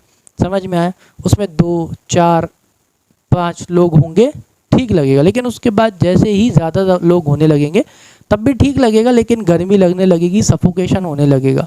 समझ में आया? और उसी रूम में अगर 30 एक लोग को भर दिया जाए तो उससे क्या होगा, यस, बहुत ज़्यादा सफोकेशन होने लगी, हो सकता है कोई वही चीज़ यहाँ होती है जब आप फैक्ट्री में, क्योंकि फैक्ट्री में फिक्स्ड फैक्टर्स हैं। अगर आप फिक्स्ड फैक्टर्स की कैपेसिटी से ज़्यादा आप क्या लगा दोगे, लेबर लगाने लगते हो थर्ड फेज़ में, तो जिसके वजह से क्या होता है, मिस मैनेजमेंट होने लगता है। और मिस मैनेजमेंट होने की वजह से, क्योंकि लेबर ज़्यादा हो गया, लेबर ज़्यादा होने की वजह से मिस मैनेजमेंट होने लगता है। और मिस मैनेजमेंट होने की वजह से फ़ायदा होने की जगह क्या होने लगता है, नुकसान। यानी कि टोटल प्रोडक्शन बढ़ने की जगह टोटल प्रोडक्शन क्या हो जाती है बेटा, घट जाती है। समझ में आ गया? क्लियर है? आ जाओ अब ज़रा इसको पढ़ते हैं तो आपको और अच्छे से समझ में आएगा। और इस सेशन को फिर यहाँ ख़त्म कर देंगे, फिर बाकी का आगे पढ़ेंगे। आ जाओ। So law of variable proportion states that we increase the quantity of only one input keeping other input fix, ठीक है। सो शुरू में क्या होता है, टोटल प्रोडक्ट इनिशियली इंक्रीज है, शुरू में टोटल प्रोडक्ट बढ़ता है at an increasing rate. Increasing rate, पहला लेबर लगाया 10, दूसरा लगाया उसके वजह से 12, टोटल प्रोडक्ट कितने बने 22, तीसरा लगाया 16, टोटल प्रोडक्ट कितना हो गया 38, इंक्रीजिंग रेट 10, 12, 16, ठीक। देन एट ए डिक्रीजिंग रेट, फिर कम होने लगती है। चौथा लेबर लगाया 12 से बढ़ी, कम हो गया ना, पहले 16 से बढ़ी थी अब 12 से बढ़ा है। फिर एक और लगाया, फिर 8 से, तो डिक्रीजिंग रेट से बढ़ता है। फाइनली एट नेगेटिव रेट, फिर क्या होने लगता है, फिर कम होने लगता है। तो ये 3 फेज है, first, second, third. Accordingly, the law of variable proportion, the change in TP and MP can be classified into the following 3 phases. तो यहाँ पे 3 फेज होते हैं। शुरू में क्या होता है, जो आपका टोटल प्रोडक्ट होता है वो बढ़ता है कौन से रेट से बेटा, इंक्रीजिंग रेट से। और MP भी मतलब आपका मार्जिनल प्रोडक्ट भी क्या होता है, बढ़ता है। सेकेंड फेज में क्या होता है, आपका टोटल प्रोडक्ट बढ़ता तो है लेकिन कैसी रेट से, डिक्रीजिंग रेट से, जैसे कि मैंने आपको यहाँ पे शो किया था। और MP क्या होने लगता है, डिक्रीज होने लगता है, लेकिन कैसा रहता है, पॉजिटिव। आपका MP यानी एक एडिशनल वेरिएबल इनपुट लगाने की वजह से जो चेंज आ रहा था वो कैसा रहता है, पॉजिटिव रहता है। लेकिन थर्ड फेज में क्या होता है, TP फॉल्स। TP क्या होने लगता है बेटा, गिरने लगता है। क्यों? क्योंकि आपका जो MP है, जो आपका मार्जिनल प्रोडक्ट है, वो क्या हो जाता है, नेगेटिव हो जाता है। यानी थर्ड फेज में मतलब आप अगर और लेबर लगाते जाते हो, क्या लगाते जाते हो आप, और लेबर लगाते जाते हो, तो क्या होता है, आपका मार्जिनल प्रोडक्ट बढ़ने की जगह क्या हो जाता है, कम हो जाता है। क्योंकि फिक्स्ड फैक्टर्स के कंपैरिजन में, क्योंकि आपके जो फिक्स्ड फैक्टर हैं बेटा, आपकी जो बिल्डिंग है, आपके जो मशीन है, उनकी एक बेयरिंग कैपेसिटी है। वो उतना ही लेबर क्या कर सकती है, बेयर कर सकती है जितनी उसकी कैपेसिटी है आपकी बिल्डिंग की।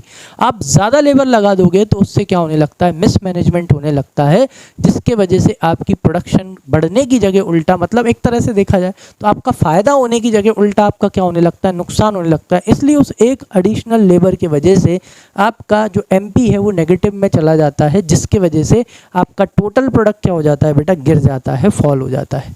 ठीक है, तो ये अजम्पशंस हैं इस लॉ के। वेरिएबल प्रोपोर्शन के क्या क्या अजम्पशन है, सबसे पहला time period, operates in the short run, सिर्फ शॉर्ट रन में ही, as factors are classified into variable and fix. ये भाई कहाँ ऑपरेट करता है, ये शॉर्ट रन में ही ऑपरेट करता है, क्योंकि शॉर्ट रन में क्या होता है, शॉर्ट रन में आपके फैक्टर्स ऑफ प्रोडक्शन वेरिएबल होते हैं और फिक्स्ड होते हैं। ठीक है, एप्लीकेबिलिटी टू फिक्स फैक्टर, सिर्फ फिक्स फैक्टर पे ही अप्लाई होता है, applies to all fixed factors including land. जैसे कि ज़मीन है, क्लियर, अगर ज़मीन पे खेती की जा रही है बेटा 1 2 3 4, आप लेबर बढ़ाते जाओ, हो सकता है प्रोडक्शन क्या हो जाएगी, बढ़ जाएगी। लेकिन अगर आप उसी ज़मीन पे और ज़्यादा लेबर लगा दोगे, उस ज़मीन पे उतने लेबर की ज़रूरत नहीं है, तो उल्टा प्रोडक्शन बढ़ने की जगह क्या हो जाएगी, प्रोडक्शन कम हो जाएगी। समझ में आया। Next, combination of factors, different units of variable factors can B combined with the fixed factors. ठीक है, एक और अजम्पशन यहाँ पे अपन ने क्या ले रखा है कि भाई जो आपके वेरिएबल फैक्टर्स हैं उनके साथ आप किनको कंबाइन कर सकते हो, अलग अलग लेवल के, अलग मतलब आप बहुत सारे आप क्या लगा सकते हो, वेरिएबल फैक्टर्स लगा सकते हो, किसके कंपैरिजन में, फिक्स्ड फैक्टर के कंपैरिजन, मतलब कंबाइन कर सकते हो। ठीक है, scope applies only to the field of production. भाई जो आपका ये लॉ ऑफ वेरिएबल प्रोपोर्शन है सिर्फ कौन सी फील्ड में लगता है बेटा, आपके ये प्रोडक्शन फील्ड में ही लगता है। Fifth, measurement, the effect of change in output due to change in variable factors can easily be determine. यहाँ पे मेजरमेंट मतलब जब नापने का टाइम आता है, so effect of change in output due to change in variable factors can be easily determine, यानी कि जो अपने आउटपुट में जो चेंज आ रहा है, किस में चेंज होने की वजह से, वेरिएबल फैक्टर्स में चेंज होने की वजह से, वो अपन आसानी से क्या कर सकते हैं, डिटरमाइन कर सकते हैं। एक्चुअल में ऐसा नहीं होता, प्रैक्टिकल लाइफ में ऐसा नहीं कर पाते, थोड़ी दिक्कत आती है। सिक्स्थ क्या दे रखा है बेटा, suitability of factors, that is assumes factors of production becomes imperfect substitutes beyond a certain point. ठीक है, तो यहाँ पे अपन ने क्या करा है, सूटेबिलिटी फैक्टर, यानी कि एक टाइम के बाद, किसके बाद, एक टाइम के बाद अगर आप और वेरिएबल फैक्टर्स लगाते हो तो वो एक दूसरे के साथ क्या नहीं होते, सूटेबल नहीं होते। ठीक है, ये बिकम्स इम्परफेक्ट सब्स्टिट्यूट, यानी कि एक टाइम के बाद अगर आपको प्रोडक्शन बढ़ानी है तो फिर आपका वेरिएबल फैक्टर्स को बढ़ा के काम नहीं चलेगा, वो इम्परफेक्ट सब्स्टिट्यूट हो जाते हैं अपनी प्रोडक्शन को बढ़ाने के लिए। मतलब अब आपको फिक्स्ड फैक्टर्स में भी क्या लाना पड़ेगा, चेंज लाना पड़ेगा, तभी आपके क्या होंगे, प्रोडक्शन बढ़ेगा। तो एक अजम्पशन ये ले रखा है अपने सिक्स्थ वाला। नेक्स्ट, सेवंथ क्या अजम्पशन है अपना, क्या मान लिया है, अजम that state of technology remains constant during the operation of the law, यानी जब ये लॉ चल रहा है अपन ने ये अज्यूम कर लिया कि भाई टेक्नोलॉजी क्या है, कांस्टेंट है। Efficiency assumption assumes all variable factors are equally efficient, ये भी अपन ने मान लिया कि भाई जितने भी आपके क्या हैं, जितने भी आपके वेरिएबल फैक्टर्स हैं, मतलब जितना भी आप लेबर क्या कर रहे हो, यहाँ पे लगा रहे हो, वो कैसा है, वो बिल्कुल एफिशिएंट है, वो एकदम बढ़िया है। ठीक है, जैसे कि यहाँ पे एग्जाम्पल के तौर पे इन्होंने क्या दे रखा है, एक फार्मर है जिसके पास 1 एकड़ की क्या है, ज़मीन है, वो फिक्स्ड फैक्टर हो गया। अब वो इसके ऊपर क्या कर रहा है, प्रोडक्शन कर रहा है वीट की with the help of labour, जो कि क्या है, वेरिएबल फैक्टर है। When he employed more and more unit of labour, जैसे जैसे ज़्यादा लेबर लगाता गया, शुरू में उसका आउटपुट बढ़ा एट एन इंक्रीजिंग रेट, फिर क्या हो गया, उसका जो आउटपुट है वो बढ़ा, लेकिन कैसी रेट से, डिक्रीजिंग रेट से, और finally at A negative rate, है ना। Behaviour of output is shown in the table. अब यहाँ पे देखो, ये रहा टेबल। अब जरा इस टेबल में देखो, आप ध्यान से देखो, ये फिक्स्ड फैक्टर है, ज़मीन एकदम फिक्स्ड है। देखो पहले एक लेबर लग रहा था, ठीक है, तो उस एक लेबर से कितनी यूनिट प्रोडक्शन हुई, 10 यूनिट्स। ठीक है, फिर दूसरा लेबर लगाया तो उससे कितनी हुई, 20, तो टोटल कितनी हुई, 30। तो पहले 10 से बढ़ी, फिर 20 से बढ़ी, इंक्रीजिंग रेट। पहला लेबर लगाया 10 से प्रोडक्शन बढ़ी, दूसरा लेबर लगाया 20 से प्रोडक्शन बढ़ी, ज़्यादा बढ़ी कि नहीं, इसलिए इंक्रीजिंग रेट बोलते हैं। तो 10 + 20 टोटल यूनिट 30। ठीक, फिर जैसे ही तीसरा लेबर लगाया, बढ़ी तो सही लेकिन 15 से, देखो ये 20 ये 15, एक लेबर बढ़ाने से प्रोडक्शन बढ़ी 15 यूनिट से बढ़ी, लेकिन पिछली बार 20 से बढ़ी थी ना, तो अब डिक्रीजिंग रेट से बढ़ रही है। फिर चौथा लेबर लगाया तो 7 से ही बढ़ी, पिछले लेबर से 15 बढ़ी थी, अब 7 से, ये होती है डिक्रीजिंग रेट, बढ़ तो रही है लेकिन घटते क्रम में। तो टोटल हो गया 45, और ये कितना हो गया, 45 + 7, ये कितना हो गया बेटा, 52। ठीक है, फिर पांचवा लेबर लगाया, पांचवा लेबर लगाने से कोई प्रोडक्शन बढ़ी ही नहीं, कितना रह गया, 52, 52 + 0 52 रह गया। जैसे ही आपने छठवा लेबर और लगा दिया तो लो, प्रोडक्शन बढ़ने की जगह क्या हो गया बेटा, कम हो गया, और कितने पे पहुंच गया, आपका टोटल प्रोडक्ट 48 पे पहुंच गया, क्योंकि 4 में से 52 में से 4 क्या हो जाएगा, माइनस हो जाएगा। तो ये था आपका फर्स्ट फेज, ये सेकेंड फेज, ये थर्ड फेज। फर्स्ट फेज में increasing returns to a factor, ज़्यादा रिटर्न मिलता है। दूसरे वाले में क्या होता है, diminishing returns to a factor, आप फैक्टर्स ऑफ प्रोडक्शन के कंपैरिजन में वेरिएबल फैक्टर लगाते जाते हो, लेकिन प्रोडक्शन कैसी बढ़ती है, कम बढ़ती है, बढ़ती तो है लेकिन डिक्रीजिंग रेट में। और अगर आप और लेबर लगाते जाते हो तो फ़ायदा होने की जगह उल्टा क्या हो जाता है, नुकसान हो जाता है। ये देखो यहाँ पे, इधर देखो, शुरू में क्या होता है, आपका टोटल प्रोडक्ट बढ़ता है, ठीक है, बढ़ता है, ये बढ़ गया इंक्रीजिंग रेट। फिर उसके बाद वापस से बढ़ता है लेकिन डिक्रीजिंग रेट में, कौन सी रेट में, डिक्रीजिंग रेट में। और फिर उसके बाद क्या हो जाता है, ये नेगेटिव हो जाता है। ये आपका फर्स्ट फेज है, ये सेकंड, और ये आपका कौन सा फेज है, थर्ड फेज है। समझ में आ गया कि नहीं है। ये देखो, ये आपका यहाँ पे एमपी क्या होता है, मैक्सिमम होता है, ठीक, और यहाँ पे आपका एमपी क्या होता है, ये ज़ीरो होता है, और यहाँ पे ये काय में चला जाता है, नेगेटिव में। अब एक चीज़ बताता हूँ, जब आपका एमपी ज़ीरो होता है उस टाइम आपका टीपी टोटल प्रोडक्ट कैसा होता है, मैक्सिमम। ये देखो, ये रहा, जब आपका एमपी ज़ीरो होता है उस टाइम आपका टोटल प्रोडक्ट कैसा होता है, मैक्सिमम होता है। जब तक आपका एमपी पॉजिटिव रहता है तब तक आपका टोटल प्रोडक्ट क्या होता रहता है बेटा, बढ़ता रहता है। जैसे ही आपका एमपी ज़ीरो हुआ, टोटल प्रोडक्ट मैक्सिमम, जैसे ही आपका एमपी नेगेटिव हुआ, टोटल प्रोडक्ट क्या हो जाता है, माइनस, कम हो जाता है। रटने की ज़रूरत नहीं है, बस इसको समझ लो। आ जाओ। So when more labour is applied to the same fixed land, total product first rises at increasing rate, बढ़ा, देन डिक्रीजिंग रेट, घटा, फिर एट फाइनली स्टार्ट्स फॉलिंग, फिर क्या होने लगा, कम होने लगा। This give us the three phase. तो अपने को यहाँ पे तीन फेज मिल गए। सबसे पहला फेज है increasing returns to a factor, increasing returns to a factor, यानी कि अपन फैक्टर लगाते जा रहे हैं, उसकी वजह से अपना रिटर्न कैसा आ रहा है, इंक्रीजिंग, बढ़ते क्रम में।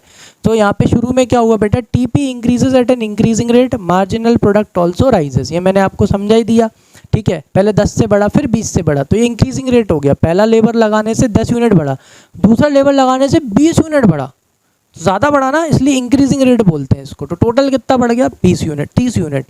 Reason, initially variable input labor is small compared to the fixed input, so fixed inputs are used more efficiently due to the division of labor increasing productivity।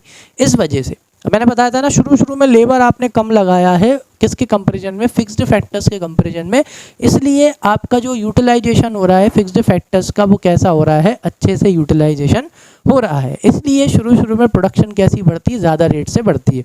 क्या आपने एक लेबर लगाया 10 यूनिट से बढ़ी, दूसरा लेबर लगाया 20 यूनिट से बढ़ी, तो आपका टोटल प्रोडक्शन कितने से हो गया, 30 यूनिट्स।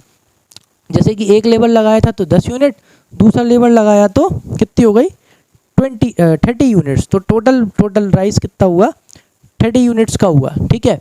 तो एक लेबर से 10 और दूसरा लेबर लगाया तो 20। ये देखो यहाँ बड़ा है, 10 से कितनी बड़ी, दूसरा लेवल लगाने से 20, इसलिए टोटल प्रोडक्ट कितना हो गया, टीपी कितना हो गया, टीपी हो गया 30, ठीक है। इसे इंक्रीजिंग रेट बोलते हैं। Ends when MP reaches its maximum point, ये कब खत्म होता है, जब एमपी अपने कौन से पॉइंट पे पहुंचता है, मैक्सिमम पॉइंट पे। जैसे ही मार्जिनल प्रोडक्ट अपने मैक्सिमम पॉइंट पे पहुंच जाता है, उसके बाद क्या होने लगता है, ये गिरने लगता है। ये देखो सेकंड फेज चालू हो जाता है। सेकंड फेज कौन सा होता है, diminishing returns to a factor, यानी आप फैक्टर लगा रहे हो लेकिन जो रिटर्न आ रहा है वो कैसा आ रहा है, डिमिनिशिंग रेट में। यानी टोटल प्रोडक्शन बढ़ तो रही है लेकिन कैसे बढ़ रही है, घटते क्रम में, यानी कि एक एडिशनल वेरिएबल इनपुट लगाने की वजह से प्रोडक्शन बढ़ तो रही है लेकिन कैसे, कम में। जो आपने लास्ट लेबर लगाया था, नंबर 2 का जब लेबर आया था तब कितने से बढ़ा था, 20 से। अब देखो नंबर 3 का जो लेबर आया, ये देखो इधर, जैसे ही नंबर 3 का लेबर आया, ये देखो नंबर 3 का लेबर आया, कितनी बड़ी, 15, पिछली बार 20 से बढ़ी, देखो कम हुई। चौथा लेबर आया कितने से बढ़ी, 7 से, पिछले से कितनी बढ़ी थी, पिछला 15, पिछला वाला लेबर लगाया था तो 15 यूनिट बढ़ी थी, चौथा लेबर लगाया तो सिर्फ कितनी यूनिट बढ़ रही है, 7 यूनिट, है कि नहीं, देखो घट रहा है ना अब। इसलिए ये कौन सा होता है बेटा, डिक्रीजिंग रेट। कौन सी रेट, डिक्रीजिंग रेट। आ जाओ, तो ये सेकंड फेज है आपका। आ जाओ, तो ये सेकंड फेज में देखो यहाँ पे क्या लिखा है कि TP continues to rise but at decreasing rate, MP starts falling. MP क्या होने लगता है, ये देखो, ये आपका एमपी गिरने लगता है। ये देखो एमपी के गिरने की वजह से ये एमपी गिरने लगता है, ठीक है। Reason, more variable input puts pressure on fixed inputs reducing the productivity. क्योंकि आपने क्या करा, और ज़्यादा लेबर लगा दिया, और ज़्यादा लेबर लगाने की वजह से आपके फिक्स्ड फैक्टर्स के ऊपर, फिक्स्ड फैक्टर्स और प्रोडक्शन के ऊपर क्या पड़ रहा है, प्रेशर पड़ रहा है, उनके ऊपर प्रेशर पड़ रहा है। उसके वजह से क्या हो रहा है, प्रोडक्टिविटी बढ़ तो रही है लेकिन कैसी बढ़ रही है बेटा, घटते क्रम में, इसलिए डिक्रीजिंग रेट बोला जाता है। ठीक है। Ends when MP is equals to 0, ये फेज कब खत्म होता है? जब आपका मार्जिनल प्रोडक्ट क्या हो जाता है? 0 हो जाता है। मार्जिनल प्रोडक्ट 0 कब हो जाएगा? जब एक और एडिशनल वेरिएबल इनपुट यानी लेबर लगाने की वजह से आपकी प्रोडक्शन में कोई भी इंक्रीज नहीं होता। ये देखो यहाँ पे जैसे ही आपने 5वां लेबर लगाया था, जैसे ही आपने 5वां लेबर लगाया, देखो कोई इंक्रीमेंट हुआ? बिल्कुल नहीं हुआ। यहाँ पे ये फेज क्या हो जाता है? खत्म। तो जब आपका एमपी मैक्सिमम होता है उस टाइम पे आपका जब आपका एमपी 0 होता है उस टाइम आपका टीपी क्या होता है? मैक्सिमम। देखो 52 क्या है? मैक्सिमम है। ठीक, फिर उसके बाद में आपका थर्ड फेज चालू होता है। कौन सा फेज? थर्ड फेज चालू होता है। थर्ड फेज में क्या होगा? 1 मिनट, जल्दी जल्दी।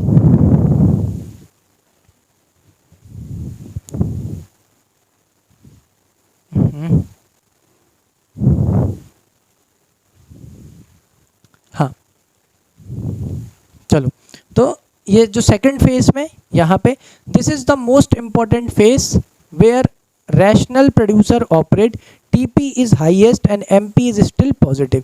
ये जो सेकंड स्टेज होती है ना, यही वाली एक पोजीशन होती है जहाँ पे एक रैशनल प्रोड्यूसर क्या करता है? ऑपरेट करता है, जहाँ पे उसका टीपी हाईएस्ट होता है, टोटल प्रोडक्शन हाईएस्ट होता है, और मार्जिनल प्रोडक्ट कैसा होता है भाई? वो पॉजिटिव होता है। ठीक है, यही वाली स्टेज पे काम करता है। लेकिन उसे पता कैसे पड़ेगा कि भाई यही वाली स्टेज है? वो एक और लेबर लगा के देखता है, वो और आगे जाता है, थर्ड फेज में भी जाएगा, वो और लेवल लगाएगा। तो adding more variable input causes TP to fall. अब आपने और लेवल लगा दिया, तो और लेवल लगाने से आपका जो एक तो एमपी क्या हो गया? नेगेटिव हो गया, और आपका यहाँ पे टीपी क्या हो गया? गिरने लगा। समझ में आ गया? MP becomes negative, marginal product negative हो गया। रीजन? क्योंकि too much variable input over crowds the fixed inputs lowering the output.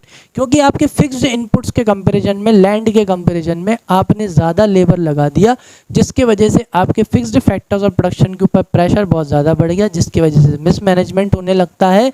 Over crowd होने की वजह से मिसमैनेजमेंट होने लगता है, और प्रोडक्शन बढ़ने की जगह उल्टा प्रोडक्शन क्या हो जाती है? कम हो जाती है। ठीक है, तो इन फिगर ये इसी फिगर में अपन ने देखा, starts after point S on MP curve and point M on the TP curve. ये टीपी कर्व में पॉइंट एम और यहाँ पे पॉइंट एस। ठीक है, तो no firm would operate here as extra input reduces the total output. तो इस कंडीशन में, मतलब थर्ड फेज में, कोई भी फर्म क्या नहीं करता है? ऑपरेट नहीं करता है। आ गई बात समझ में कि नहीं है? क्योंकि यहाँ पे एक एक्स्ट्रा लेबर के लगाने की वजह से क्या हो रहा है? उल्टा नुकसान हो रहा है। आया अच्छे से समझ में? आई थिंक आज के लिए इतना काफ़ी है ना? नेक्स्ट जो टॉपिक है ये अपन कौन से पार्ट में डिस्कस करेंगे? नेक्स्ट पार्ट में डिस्कस करेंगे। अभी जितना पढ़ाया अपनी बुक्स में से पढ़ के देख लेना, और नोट्स मैं आपको डिस्क्रिप्शन में अवेलेबल करा दूंगा, वहाँ से आप डाउनलोड कर लेना। ठीक है, चलिए तो मिलते हैं अपने नेक्स्ट पार्ट में। कोई भी डाउट हो कमेंट सेक्शन में मेंशन कर देना, नेक्स्ट क्लास में वो मैं क्लियर कर दूंगा। ठीक है, तब तक के लिए थैंक यू।